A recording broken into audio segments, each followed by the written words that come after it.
자, 지금 외교부 브리핑룸 보고 계시는데요. 강경화 외교부 장관이 모두 발언을 할 것 같습니다. 안녕하십니까.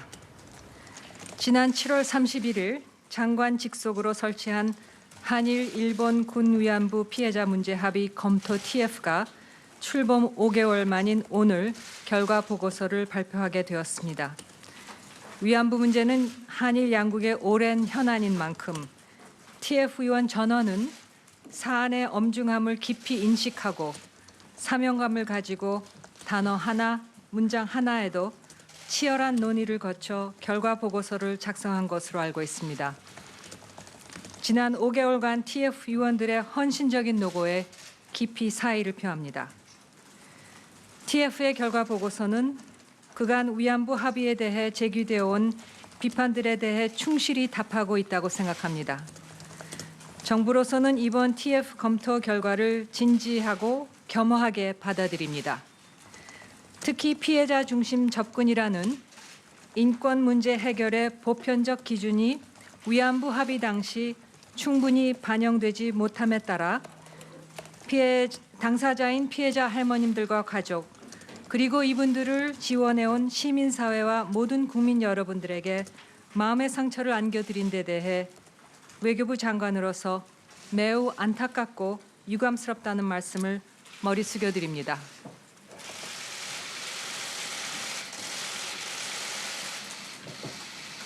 TF의 검토가 진행되는 동안 저도 여러 계기의 피해자 및 관계자분들을 직접 만나 뵙고 의견을 청취하였습니다. 이를 통해 피해자분들의 아픔이 얼마나 깊고 위안부 문제가 얼마나 중요한 문제인지 더욱 절감하게 되었습니다. 위안부 문제는 전시 여성 성폭력에 관한 보편적 인권의 문제로서 위안부 합의는 여타 외교 사항과는 본질적인 차이가 있습니다. 특히 당사자인 피해자들께서 생존해 계신 만큼 피해자 중심 접근을 충실히 실천하는 것이 무엇보다 중요했다고 생각합니다.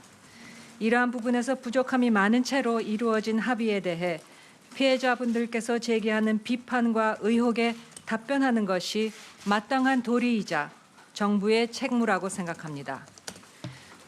TF 위원들께서도 외교 협상 내용의 공개가 외교적인 차원에서 가져올 부담에 대해서도 깊이 고민하였고 대단히 신중하게 검토가 이루어진 것으로 알고 있습니다. 그러나 그간 위안부 합의에 대해 국민적 차원에서 제기된 다양한 비판에 대해 답하는 것이 TF의 당초 임무였으며 이러한 임무 완수를 위해 필요한 최소한의 범위 내에서 외교 교섭의 내용을 공개하는 것이 불가피하다는 TF의 판단을 존중합니다.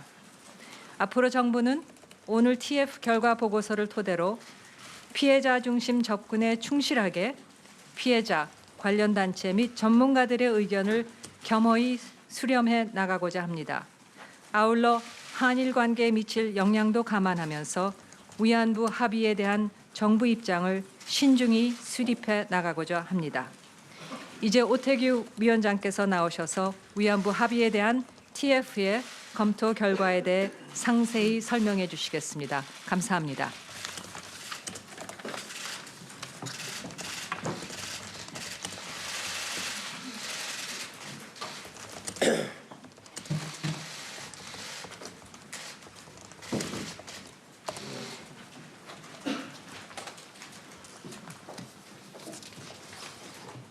위안부 TF 위원장 오태규입니다. 여러분, 5개월 동안 인내심을 가지고 기다려주신 데 대해서 감사의 인사 먼저 드립니다.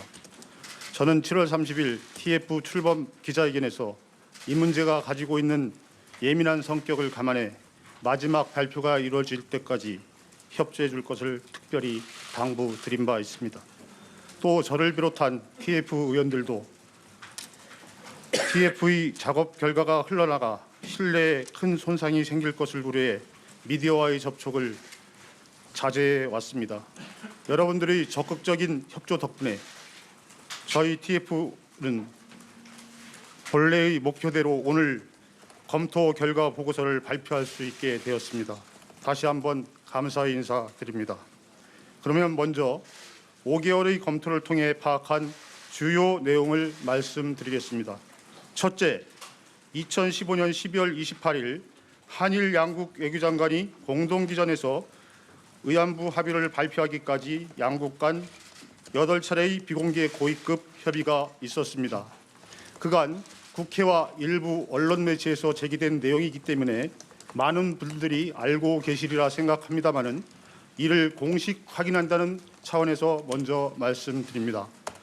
의안부 합의는 고위급 비공개 협의에서 주로 이루어졌고 국장급 협의는 조연에 불과했습니다. 실질적인 내용은 고위급 협의에서 논의되었고 고위급 협의 개시 후 국장급 협의는 역할이 제한적이었습니다. 둘째, 양국 간 합의 내용에는 외교장관 공동기자회견에서 발표한 공개 합의 내용 외에 소녀상, 제3국 기린비, 성노예 표현과 같은 비공개 내용이 들어 있습니다. 특히 소녀상 문제는 공개와 비공개 부분에 동시에 포함되어 있습니다. 비공개 부분에서는 일본 쪽이 소녀상 이전에 관한 구체적인 한국 정부의 이전 계획을 묻고 싶다고 한 데 대해 한국 쪽은 공개 부분과 같은 내용을 다시 반복하였습니다. 셋째, 정신대 문제 대책 협의회, 정대협 등 민간단체의 활동과 관련된 내용도 비공개 부분에 포함되어 있었습니다. 한국 정부는 일본 정부의 요청에 따라 관련 단체가 이견을 표명할 경우 이를 설득하기에 노력하기로 하였습니다. 넷째, 불가역적이라는 용어는 협상 과정에서 한국 쪽이 먼저 사용했습니다. 한국 쪽은 사죄의 불가역성을 강조하기 위해 사용하였으나 당초 취지와는 달리 합의에서는 해결의 불가역성으로 맥락이 바뀌었습니다. 다섯째, 일본 정부 예산 10억 엔의 출연은 명확한 기준에 따른 것이 아니었습니다. 의안부 TF는 한일 외교당국의 협상 과정에서 한국 정부가 피해자로부터 돈의 액수에 관한 의견을 수렴하였다는 기록을 보지 못하였습니다. 여섯째, 일본 정부의 책임, 사죄, 보상이라는 3대 핵심 사항과 한국 쪽이 실시해야 할 조치, 즉 불가역 및 최종적 해결 확인, 소녀상 이전 노력, 국제사회에서 비난, 비판, 자제 등이 맞교환되는 형태로 합의가 이루어졌습니다. 일본이 다른 조건을 걸지 않고 자발적으로만 하는 조치는 아니었던 것이었습니다. 중요한 내용이면서 지금까지 설명만으로 이해하기가 어려운 불가역적 표현이 들어간 경위, 합의 구도, 국장급과 고위급 협의 관계에 관해서는 도표를 사용해 설명드리겠습니다.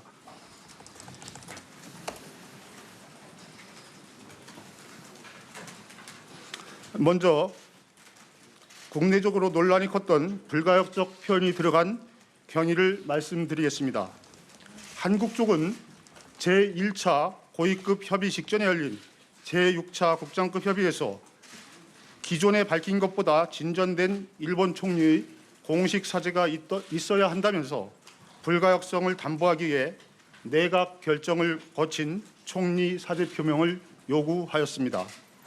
한국 쪽의 이러한 요구는 일본의 사죄가 공식성을 가져야 한다는 피해자 단체의 의견을 참고한 것이었습니다. 피해자 단체는 일본이 그간 사죄를 한 뒤 번복하는 사례가 빈번했다면서 일본이 사죄할 경우 되돌릴 수 없는 사죄가 되어야 할 것임을 강조해왔습니다. 제1차 고위급 협의부터 일본 쪽은 불가역적 표현과 최종적 해결을 연계하여 사용하기 시작하였습니다.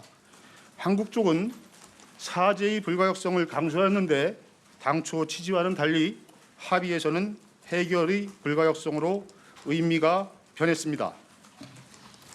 외교부는 잠정 합의 직후 불가역적 표현이 포함되면 국내적으로 반발이 예상될 것이므로 삭제가 필요하다는 의견을 냈으나 합의 결과에 반영하지 못하였습니다.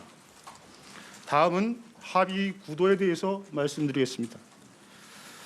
의안부 합의는 피해자 쪽이 요구한 3대 핵심 사항, 즉 일본 정부의 책임, 사죄, 보상, 각 부분별로 보면 모자란 면이 많습니다. 책임은 법적 책임을 달성하지 못하였고 사재는 수준을 넘지 못하였으며 배상은 일본 정부의 예산을 끌어내기는 했으나 이행 조치라는 이름에 머물렀습니다. 그러나 3대 핵심 요구사항을 한꺼번에 묶어서 풀이하면 아시아 여성 기금 등 종래와 비교하여 나아진 측면이 분명히 있습니다. 그러나 3대 핵심 사항 합의는 일본의 자발적이고 일방적인 조치로 취해진 것이 아니라 최종적 불가역적 해결, 소녀상 문제 해결 노력, 국제사회 비난 비판 자제라는 일본 쪽의 요구를 한국 쪽이 받아들이는 조건으로 타결되었습니다. 이렇게 한국 쪽 3대 핵심 요구와 일본 쪽의 한국 쪽에 대한 요구가 맞교화되는 형식으로 합의가 이루어짐으로써 3대 핵심 사항에서 어느 정도 진전이 있었다라고 평가할 수 있는 부분조차 그 의미가 퇴색하게 되었습니다. 공개 부분만 봐도 이러한데 한국 쪽에 일방적으로 부담이 되는 관련 단체 설득 등이 다시 비공개 부분에 들어가게 되었습니다.